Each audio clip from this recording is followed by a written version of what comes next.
তাহলে ৭৫,০০০ মিটার যায় ঘন্টায়, ঘন্টা মানে কয় মিনিট, ৬০ মিনিট অথবা ৩৬০০ সেকেন্ডে। কোশ্চেন হচ্ছে তাহলে ১৭৫ মিটার যেতে কত সময় লাগবে, ওটা বুঝছিস? ক্লিয়ার? ওকে, তাহলে এটা আমরা আগে সাজিয়ে নিই অঙ্কটা। অঙ্ক কি বলা আছে, ৭০ মিটার লম্বা একটি ট্রেন ঘন্টায় ৭৫ কিমি বেগে যায়। ওই যে গতিবেগ দেওয়া আছে, তাহলে গতিবেগের মধ্যে কি থাকে, সময় থাকে, দূরত্বও থাকে। ওকে, ওই ট্রেনটি কত সময়ে ১০৫ মিটার লম্বা একটি প্ল্যাটফর্ম অতিক্রম করবে? কত সময়ে কি বের করতে বলছে বলতো? সময়। ওই যে দেখো সুন্দর করে লেখা আছে সময়। তাহলে বলেছিলাম কোন একটা গাছ, মনে করে এই যে আমার মার্কার, এটা একটা গাছ, বা কোন একটা মানুষ দাঁড়িয়ে আছে, বা ধর কোন একটা খুঁটি, এটাকে যখন ট্রেন অতিক্রম করে, এই যে ধর এটা হচ্ছে একটা ট্রেন, এই ট্রেন যখন অতিক্রম করে শুধু ট্রেনের নিজের দৈর্ঘ্যই অতিক্রম করে। কিন্তু যদি কোনো প্ল্যাটফর্ম বলে বা কোনো যদি ব্রিজ বলে, তখন ব্রিজের দৈর্ঘ্য প্লাস হচ্ছে ট্রেনের দৈর্ঘ্য, দুটাই কিন্তু অতিক্রম করতে মানে করে। ট্রেনের দৈর্ঘ্য প্লাস হচ্ছে ব্রিজের দৈর্ঘ্য বা হচ্ছে প্ল্যাটফর্মের দৈর্ঘ্য। বুঝিয়ে দিয়েছিলাম আগের দিন, মনে আছে? এই যে বুঝে নি ভালো করে। ধর এটা হচ্ছে একটা গাছ, এটা একটা গাছ, তাই তো? পুরো একটা ট্রেন যখন অতিক্রম করবে এটাকে, ধর এটা একটা ট্রেন যখন অতিক্রম করবে,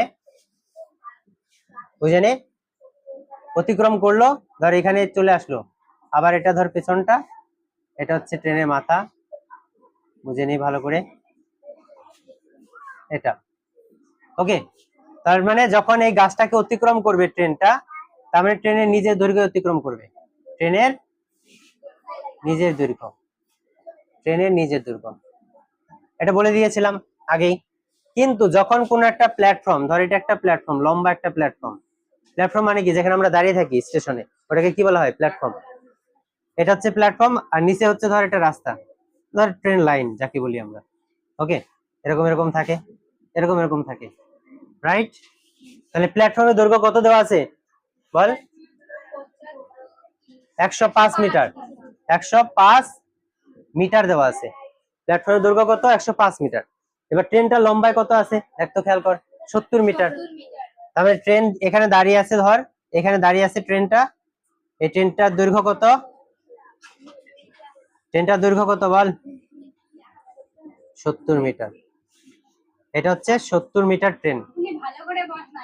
এবার তাহলে ট্রেন যখন দাঁড়িয়ে থাকলো এই প্ল্যাটফর্মের এই সাইডটা আর ট্রেনের মাথা, তাহলে টোটালটা দেখতো কত মিটার হচ্ছে এখানে। এটা ট্রেনের নিজের দৈর্ঘ্য, এটা হচ্ছে প্ল্যাটফর্মের দৈর্ঘ্য, তাহলে ৭০ আর ১০৫ যোগ করলে কত হবে বল? কত হবে? ১৭৫ মিটার। তার মানে এই ট্রেনটাকে অতিক্রম করতে হবে টোটাল কত মিটার? ১৭৫ মিটার। মানে কি, ধর এই যে এরকম, এটা ধর হচ্ছে একটা প্ল্যাটফর্ম, এটা হচ্ছে তোর হাতে হচ্ছে ট্রেন। এবার ট্রেনের মাথাটা প্রবেশ করলো প্ল্যাটফর্মে। ওকে, এই যে প্রবেশ করছে, দেখে নে ভালো করে।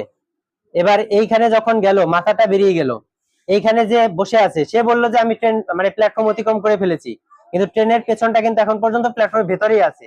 এটা যতক্ষণ না পর্যন্ত বের হবে ততক্ষণ না পর্যন্ত বলতে পারবো না যেটাকে অতিক্রম করেছে। ক্লিয়ার? এই জন্য এটাকে বলা হয় কোনো ব্রিজের ক্ষেত্রে বা প্ল্যাটফর্মের ক্ষেত্রে যখন ট্রেন অতিক্রম করে, তখন প্ল্যাটফর্মের দৈর্ঘ্য বা ব্রিজের দৈর্ঘ্য প্লাস ট্রেনের নিজের দৈর্ঘ্য অতিক্রম করে। মনে থাকবে এই ব্যাপারটা? তাহলে এখানে ৭০ মিটার প্লাস হচ্ছে প্ল্যাটফর্মের দৈর্ঘ্য কত, ১০৫ মিটার, তাহলে টোটাল অতিক্রম করবে কত, ১৭৫ মিটার। কোশ্চেন হচ্ছে তাহলে এই ১৭৫ মিটার যেতে কত সময় লাগবে?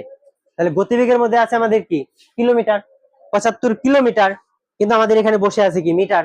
তাহলে আমাদের কি করতে হবে, অবশ্যই কিলোমিটারকে মিটারে কনভার্ট করতে হবে। তাহলে ৭৫ কিলোমিটার মানে কত মিটার? ১০০০ মিটার ১ কিলোমিটার, তাহলে ৭৫ কিলোমিটার মানে ৭৫,০০০ মিটার। তাহলে ৭৫,০০০ মিটার যায় ঘন্টায়, ঘন্টা মানে কয় মিনিট, ৬০ মিনিট অথবা ৩৬০০ সেকেন্ডে। কোশ্চেন হচ্ছে তাহলে ১৭৫ মিটার যেতে কত সময় লাগবে, ওটা বুঝছিস? ক্লিয়ার? ওকে, তাহলে এটা আমরা আগে সাজিয়ে নিই অঙ্কটা, দেখে নাও। এটা মুছে দিলাম তাহলে চিত্রটা। ওকে,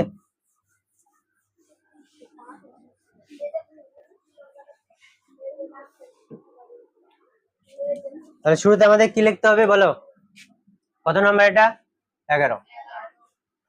তাহলে আমরা এখানে কি লিখবো, প্ল্যাটফর্মের দৈর্ঘ্য, প্ল্যাটফর্মের দৈর্ঘ্য প্লাস ট্রেনের, ট্রেনের বলো কি হবে, নিজের দৈর্ঘ্য। তাহলে সমান সমান প্ল্যাটফর্মের দৈর্ঘ্য কত, ১০৫, আর এখানে ট্রেনের দৈর্ঘ্য কত, ৭০। এটা হচ্ছে টোটাল মিটার। তাহলে টোটাল কত হচ্ছে, ১৭৫ মিটার। ওকে, এবার সময়টা আমাদের আছে কিসে, ঘন্টায়। এটাকে আমরা সেকেন্ডও করতে পারি। ওকে, তাহলে আমরা এখন এখানে কি লিখবো? গণিতের ভাষায় সমস্যাটি হলো, গণিতের ভাষায় সমস্যাটি হলো। এবার দেখো, তাহলে আমাদের যেটা বের করতে হবে সেটা কোন দিকে থাকে বলো? কি বের করতে হবে? সময়। তাহলে সময়টাকে আমরা কিসে রাখবো বলো? যেহেতু অল্প একটু দূরত্ব, সেকেন্ডে রাখবো, কয়েক সেকেন্ডের ব্যবধানে সেটা বেরিয়ে যাবে ট্রেনটা। ওকে, আর দেখো এখানে আমরা কি লিখবো? দূরত্বটা কিসে রাখবো? মিটারে। তাহলে আমাদের প্রথমত গতিবেগ যদি দেওয়া থাকে, তাহলে গতিবেগের সময় অথবা দূরত্ব দিয়ে আমাদের হিসাবটা করতে হয়। তাহলে গতিবেগের মধ্যে সময় কত ছিল? ঘন্টায় মানে কত সেকেন্ড বলো? 3600 সেকেন্ড বা 60 গুণন 60, একই কথা। ওকে, আর হচ্ছে এখানে দূরত্ব মানে কত ছিল? 75 হ্যাঁ 75 কিলোমিটার। কিলোমিটার মানে কত বলো?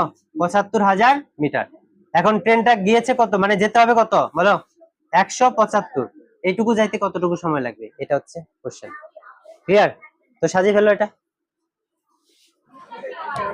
হয়েছে? মিলছে? কাটাকাটি হচ্ছে না? কেন? সোজা তো।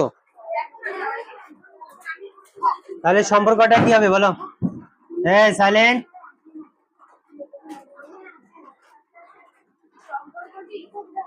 সম্পর্কটি কি হবে? 75,000 বলো অনুপাত 175 সমানুপাত 60 গুণন 60। এটাকে ব্র্যাকেটে আটকে দাও, কোশ্চেন মার্ক। নির্ণয় সময়। তাহলে 75,000 কোথায় থাকবে বলো? আর 175 60 গুণন 60। এবার শূন্য কাটো। ওকে ওকে, ব্যাস হয়ে গেল। এখন দেখো কাটাকাটি করো, কত হচ্ছে এখানে? কাটাকাটি করলে 6 দিয়ে কাটাকাটি করা যাচ্ছে কি? বেশি হয়ে যাবে। 6 দিয়ে 5 দিয়ে কাটো। তাহলে 5 দিয়ে এটাকে যদি কাটি আমরা, কত হবে বলো? 3 5 15, থাকলে হচ্ছে 2 5, তাহলে 5 5 25। আবার 5 দিয়ে এটাকে কাটো, 5 15 75 আর একটা শূন্য, ব্যাস হলো। আবার 5 দিয়ে কাটো, কি হবে? 5 7 35, 5 দিয়ে কাটলে কত হবে বলো? 30। আবার দেখো 6 দিয়ে 30 কে কাটলে 5। ঠিক আছে, বুঝতে পেরেছো? এবার দেখো এখানে 6 7 কত হয়? 6 7 42 আর নিচে কত? 5। এবার 5 দিয়ে 42 কে ভাগ করে দাও, তাহলে কত হচ্ছে? 5 8 40 আর নিচে থাকলো কত? 2। তার মানে আমাদের অ্যান্সার কত হবে? 8 পূর্ণ 2/5 সেকেন্ড। এটাই অ্যান্সার। ওকে, তার মানে ওই ট্রেনটা 70 অর্থাৎ 70 মিটার লম্বা একটা ট্রেনের 105 মিটার লম্বা প্ল্যাটফর্ম অতিক্রম করতে 8 পূর্ণ 2/5 সেকেন্ড সময় লাগবে। এটা হচ্ছে ক্লিয়ার? ওকে, খুবই সোজা।